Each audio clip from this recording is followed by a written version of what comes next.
अगर आप एक ऐसी महिला हैं जिनको मासिक धर्म आने से कुछ दिन पहले से शरीर में और मन में कई प्रकार की तकलीफें होती हैं, या फिर आपके घर में कोई ऐसी महिला है जिसको मासिक धर्म से पहले अलग अलग प्रकार की तकलीफें होती हैं, तो फिर ये सेशन आपके लिए है। या फिर आप एक ऐसे डॉक्टर हैं जो आयुर्वेद की दवाइयों से इस कंडीशन का, जैसे कि प्री मेंस्ट्रुअल सिंड्रोम कहते हैं, इलाज करते हैं, तो फिर तो ये सेशन आपके लिए है ही। नमस्कार फ्रेंड्स, मैं हूं डॉक्टर वशिष्ठ, आयुर्वेद कंसल्टेंट।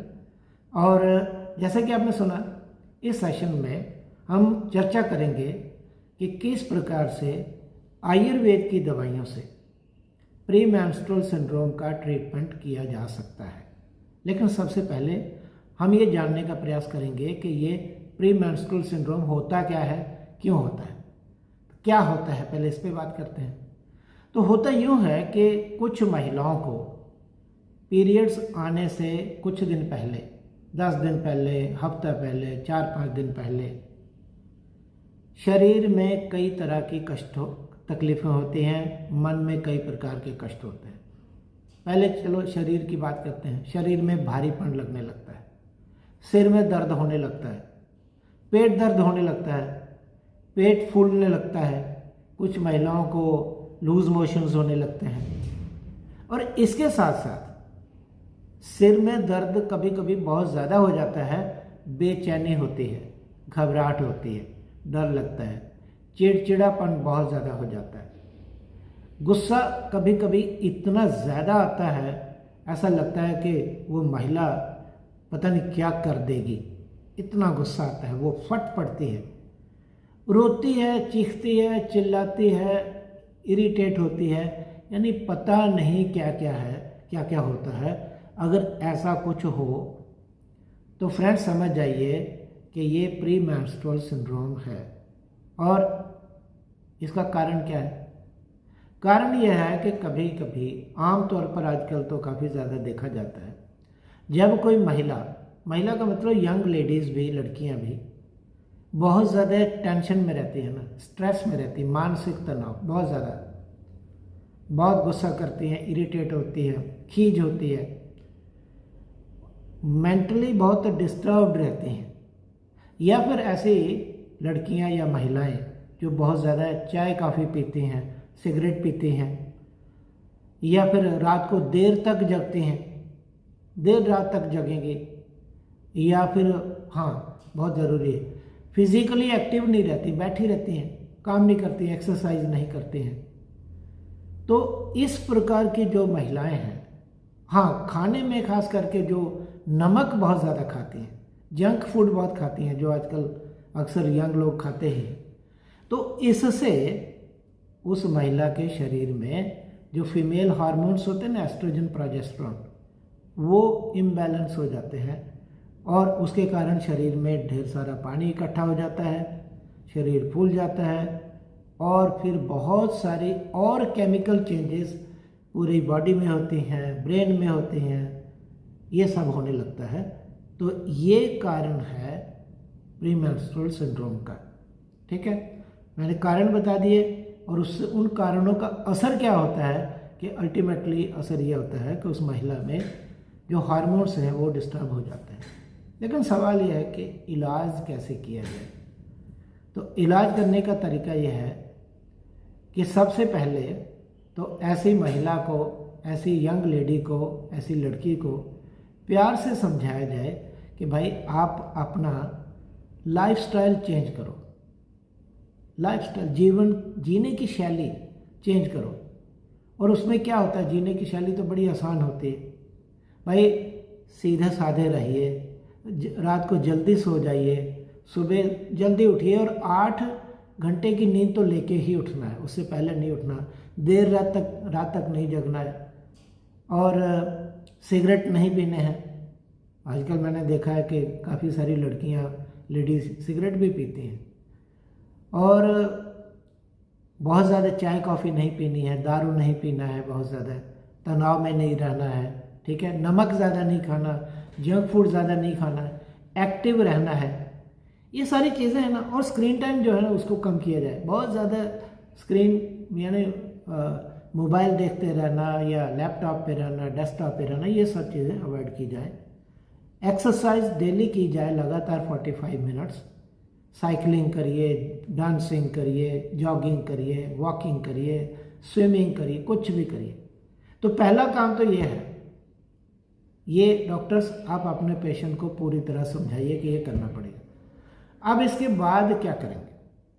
हो क्या जाता है कि शरीर में पानी इकट्ठा हो जाता है, तो सबसे पहले शरीर में से पानी निकालने वाली दवाइयाँ दी जाए। और पानी निकालने का तरीका तो यूरिन ही है, पेशाब ही है। तो ऐसी दवाइयाँ दीजिए जिससे पेशाब खुलकर आए। आयुर्वेद में एक दवाई है बड़ी फेमस, जिसे बहुत सारे लोग जानते हैं, उसका नाम है पुनर्नवा। तो आप पुनर्नवा दे सकते हैं, पुनर्नवा का काढ़ा बना के दे सकते हैं, या पुनर्नवा घन टैबलेट आती है, 2-2 टैबलेट 3 बार दे सकते हैं। एक और दवाई है बड़ी अच्छी पेशाब लाने वाली, उसका नाम है काक माची। तो काक माची का काढ़ा बना के दे सकते हैं, या फिर इसका चूर्ण दे सकते हैं, काक माची घन टैबलेट दे सकते हैं। तो पहला काम ये करिए कि महिला को जैसे ही पीरियड आने वाले हों उससे पहले ही आप ये पेशाब लाने वाली कोई एक दवा, चाहे पुनर्नवा दीजिए, काक माची दीजिए, गोक्षुर दीजिए, कासनी है वो दे सकते हैं, सहदेवी है, भूमि अमल की है, कितनी सारी दवाइयाँ, इनमें से कोई एक दे दीजिए। चूर्ण दीजिए, काढ़ा दीजिए, या फिर इनसे बनी हुई घन टैबलेट दीजिए। पहला काम तो आपने ये करना है। दूसरा आप क्या करेंगे कि महिला के शरीर में जो हार्मोन्स हैं ना, उनको बैलेंस करना है। तो उनको कैसे करेंगे? तो ऐसा करेंगे कि जब पीरियड्स आते हैं या पीरियड्स आने से पहले पीरियड्स खुल के आए, इसके लिए कोई दवा दीजिए। मैं आपको 2-3 दवाइयाँ बताऊंगा डॉक्टर्स, इनमें से कोई एक दे दीजिए। एक दवाई जो हमारी नज़र में, मेरी सहयोगिनी डॉक्टर ब्रिजबाला जी का काफ़ी काम है इसमें, वो मानती हैं कि उलट कंबल आयुर्वेद की सबसे अच्छी दवाई है जिससे मासिक खुल के आ सकता है। तो उलट कंबल एक पौधा होता है, उसकी छाल यूज़ करते हैं, उसकी एक टैबलेट आती है, उस टैबलेट का नाम होता है उलट कंबल घन टैबलेट। तो पीरियड आने से पहले ही 2-2 टैबलेट दिन में 3 बार देना शुरू कर दीजिए। या फिर अगर वो नहीं है तो एक दूसरी दवाई आती है घृत कुमारी, जिसको एलोवेरा कहते हैं। तो घृत कुमारी आप दे सकते हैं पीरियड आने से 1 हफ्ता पहले से। कैसे देंगे? एलोवेरा आपको पता है उसकी जल निकलती है, तो उसके पत्तों में से जो रस निकलता है, एक बड़ा चम्मच 3 बार आप महिला को दे सकते हैं। ऐसे खिलाइए, या आटे में गूंथ के उसकी रोटी बना के दीजिए। या फिर घृत कुमारी की टैबलेट आती है, घृत कुमारी घन टैबलेट, वो 2-2 टैबलेट 3 बार दे सकते हैं। यानी आपको करना क्या है कि पीरियड्स खुलकर लाने के लिए या तो उलट कंबल यूज़ करना है, या फिर आपको घृत कुमारी यूज़ करनी है। एक टैबलेट ऐसी है जिसमें ये दोनों दवाइयाँ होती हैं, उसका नाम है मैनसिफ्लो। तो आप ये मैनसिफ्लो टैबलेट भी 2-2 टैबलेट 3 बार पीरियड आने से 1 हफ्ते पहले से स्टार्ट कर सकते हैं। और जब पीरियड आए तो भी इनको जारी रखना है, इतना आपको ध्यान रखना। पीरियड बंद रहता है, ये बंद कर देना। उसके बाद आपने क्या देना है? उसके बाद आपने देनी है कुछ ऐसी दवाइयाँ जैसे अशोक छाल होती है ना, वो आप दे सकते हैं। तो अशोक दे सकते हैं और शतावरी दे सकते हैं, ये दूसरी दवाई है। तो इनको देंगे कैसे? अशोक का रिष्ट आता है, तो वो दे सकते हैं। लेकिन हमारी नज़र में अच्छा है कि अशोक की छाल का काढ़ा पिला दें पेशेंट को 50 ml दिन में 2 बार। या फिर अशोक की टैबलेट आती है, अशोक घन टैबलेट, ये 2-2 टैबलेट दिन में 3 बार दे सकते हैं। या इससे बनती है एक टैबलेट और जिसका नाम है गाइनॉर्म टैबलेट, तो 2-2 टैबलेट 3 बार वो दे सकते हैं। शतावरी भी दे सकते हैं, शतावरी का चूर्ण दे सकते हैं 1-1 चम्मच दिन में 3 बार। या फिर शतावरी घन टैबलेट आती है, 2-2 टैबलेट 3 बार। तो ये दवाइयाँ दूसरा ग्रुप था जिससे कि हार्मोन्स को बैलेंस करना है। अब तीसरा ये है कि सिर दर्द बहुत होती है, तो सिर दर्द को कम करने के लिए क्या देंगे? तो आयुर्वेद की एक दवा आती है गोदंती, ये 1 या 2 ग्राम दिन में 3 बार 4 बार मुंह में रखने के लिए दे सकते हैं भस्म के रूप में। या एक टैबलेट आती है सिर दर्द के लिए हमारी, डोलिड टैबलेट आती है। पूरे शरीर में भी दर्दें होती हैं ना, सिर्फ सिर में नहीं होती, तो आप डोलिड यूज़ कर सकते हैं। 1 या 2 टैबलेट दिन में 3 बार, या एक लोसवेल टैबलेट आती है क्योंकि उसमें जातिफल होता है, तो वो 2-2 टैबलेट दिन में 3 बार आप दे सकते हैं जब ये सारी तकलीफ़ें हो रही हैं। ओके, अब क्या होता है कि मेंटल स्ट्रेस बहुत हो जाता है, चिड़चिड़ापन बहुत हो जाता है, एंग्जाइटी बहुत हो जाती है, तो उसके लिए आपको 2 दवाइयाँ बताता हूँ, उनमें से कोई एक दे दीजिए। या तो आप दे दीजिए तगर, ठीक है, तो तगर को कैसे देंगे, चूर्ण दे सकते हैं उसका, आधा चम्मच चूर्ण 2 बार या 3 बार दीजिए, और रात की डोज थोड़ी बढ़ा दीजिए ताकि नींद ठीक से आ जाए।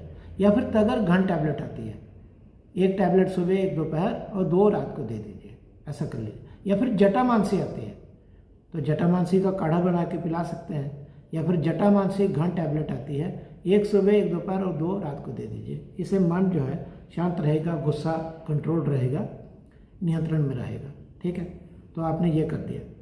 अब पेट फूलता है तो उसके लिए क्या करेंगे, तो उसके लिए आपको मैं 2 दवाइयाँ बताता हूँ।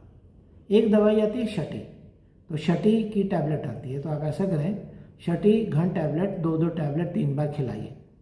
या फिर जब बहुत ज़्यादा पेट फूल जाए तो 2 टैबलेट दे दीजिए। या फिर एक दवाई आती है जीवन रसायन अर्क, ये एक लिक्विड होता है, 15 ml की इसकी शीशी होती है, तो उसमें से 5 बूंद सिंपल पानी में मिला के मिक्स करके पिला दीजिए, आधा कप पानी में मिक्स करके दिन में 3-4 बार आप दे सकते हैं। अब अगर लूज मोशंस होते हैं तो क्या करेंगे, तो लूज मोशंस को रोकने के लिए आप दारू हरिद्रा घन टैबलेट आती है, वो दे सकते हैं, 1 या 2 टैबलेट दिन में 3 बार। या फिर एक आप दे सकते हैं जातिफल, तो जातिफल जायफल होता है, तो ये आधा ग्राम दिन में 3 बार दे सकते हैं। इससे बहुत फ़ायदे होंगे, मैंने पहले भी इसका नाम लिया है दर्दों में। तो जातिफल क्या करता है, एक तो शरीर में दर्दें कहीं भी होंगी, पेट में दर्द होगी, शरीर में कहीं दर्द हो रही है, सिर में दर्द हो रही है, तो जातिफल उसे कम करेगा। दूसरा ये थोड़ा मन को शांत करता है, और तीसरा इससे नींद भी आती है। तो जातिफल मान लीजिए आधा ग्राम सुबह, आधा दोपहर और 1 ग्राम रात को दे दें, रात को नींद भी ठीक से आ जाएगी। या फिर जातिफल घन टैबलेट होती है, 1 टैबलेट सुबह 1 दोपहर, 2 टैबलेट रात को। तो आप इस तरह से, और दूसरा, जब एक बात तो समझ लीजिए कि जब महिला को पीरियड आने वाले हैं या आ गए हैं, उस टाइम पे तो वो बड़ी परेशान होती है, लेकिन उसके बाद बहुत ज़रूरी है कि जो भी कारण उनको तकलीफ़ दे रहे हैं, उन कारणों का समाधान किया जाए। किसी चीज़ से अगर स्ट्रेस होती है, टेंशन हो रही है, एंग्जाइटी है, डिप्रेशन है, उनको धीरे धीरे दूर किया जाए। और अगर डिप्रेशन हो तो फिर ज्योतिषमती घन टैबलेट आपको देनी पड़ेगी, 1-1 टैबलेट दिन में 3 बार। ये ज्योतिषमती तेल आता है, 5-5 बूंद 3 बार दिन में देना है, शहद में मिला के। और अगर स्ट्रेस बहुत ज़्यादा है तो एक दवाई टैबलेट आती है स्ट्रेसिल टैबलेट, तो इसमें ब्राह्मी और तगर होता है, ये भी काफ़ी अच्छी होती है स्ट्रेस के लिए। और उस महिला को, जैसे मैंने शुरू में बोलिए कि रेगुलरली एक्सरसाइज करिए, योग करिए और प्राणायाम करिए और मेडिटेशन करिए, ये सारे करना बेहद ज़रूरी है। लेकिन अगर आप महिला को धीरे धीरे उसकी रूटीन में 45 मिनट की एक्सरसाइज, खास करके डांसिंग, रोप स्किपिंग, जॉगिंग, साइकिलिंग, कुछ भी ले आते हैं, तो आप देखेंगे कि धीरे धीरे काफ़ी ज़्यादा सुधार हो जाता है। तो फ्रेंड्स, हमने कोशिश की कि बहुत संक्षेप में टू द पॉइंट बात करें, और प्री मेंस्ट्रुअल सिंड्रोम का आयुर्वेद से कैसे ट्रीटमेंट किया जा सकता है ये आपको बताएं। मुझे पता है ये बहुत बड़ा टॉपिक है, और इसमें बहुत सारे सुनने वालों के मन में भी बहुत सारे प्रश्न पैदा हो सकते हैं। तो अगर कोई ऐसे प्रश्न हुए तो आप हमसे पूछिए, हम उनका उत्तर देंगे। और अगर कोई किसी पेशेंट को परेशानी हो तो हमको, या जो आपके आजू बाजू में आसपास कहीं कोई क्वालिफाइड आयुर्वेद डॉक्टर है, उनको कंसल्ट कर सकते हैं इसके लिए, और आयुर्वेद का ट्रीटमेंट ले सकते हैं। तो फ्रेंड्स, ये सेशन अटेंड करने के लिए बहुत बहुत धन्यवाद। लेकिन अगर आप डॉक्टर हैं तो इसमें दी गई जानकारी का फ़ायदा अपने पेशेंट्स को ज़रूर दे सकते हैं। लेकिन अगर आप पेशेंट हैं या आप डॉक्टर नहीं हैं तो फिर अपना ट्रीटमेंट खुद नहीं कर सकते।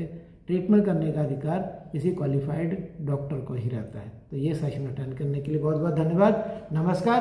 अपना, अपने घर के लोगों का, संबंधियों का, सबका पूरा ध्यान रखिए।